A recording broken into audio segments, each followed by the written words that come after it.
we go back? Yes, back to Wallatuka 1996. So, community recreation.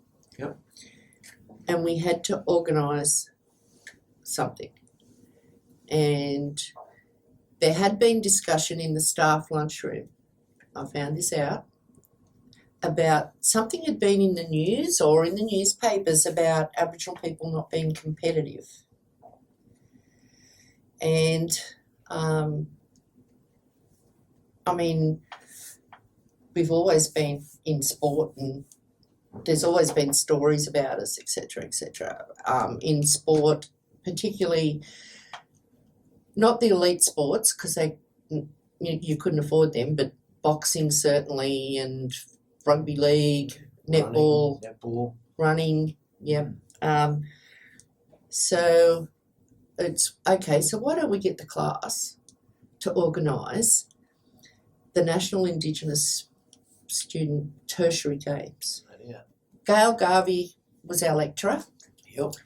And she was working over in the Faculty of Medicine and Health Sciences at that time. Correct. And she would come over to Wallatuka. We had to work out what needed to be done and who was going to do it. And I think, remember, we also had a lot of discussion about what even sports we would have. Yes, what access did we have to equipment? Everybody was sort of given a role, but because I was the eldest, mine was more like the gopher. Yeah. If someone needs help, you go and help them. Yeah. So you keep an eye on everything. And everybody knows Auntie Denise Emerson. She was working 1 or 2 days a week in the Huxley Library, and her first position at Wally was 1 day a week to help us organise the games. Yeah, she was the only paid person, and it was only 1 day a week. Yeah. And I remember putting a piece in the Koori Mail, and the Koori Mail said 500 expected at the games. That's right. Because first of all, it was just Aboriginal and Torres Strait Islander uni students.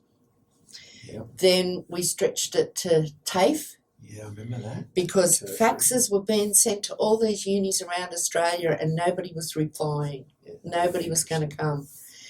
And we ended up with a team from the University of Western Sydney. Now, Girangala or something? Marley. Marloo.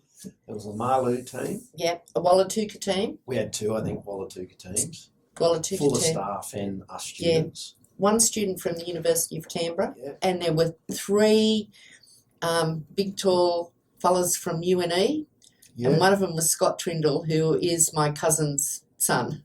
Yes. And he was doing teaching, I think, at the time. And then next year, because Marloo our idea won. Was whoever won the most points would host it. So yes, then, and Marloo continued it on. So then the next year, was it down there? It was down at UWS at Marloo, and then I think Wallatuka won it and had it the following year. 98. Yep. I think Wallatuka won it, and then it started to grow. Apply, don't you? It's a It's competitive now to hold the games. You've got to apply. 2021 was supposed to have been the 25th anniversary. Yeah. And because of COVID. So it happened in 2022 here at Newcastle.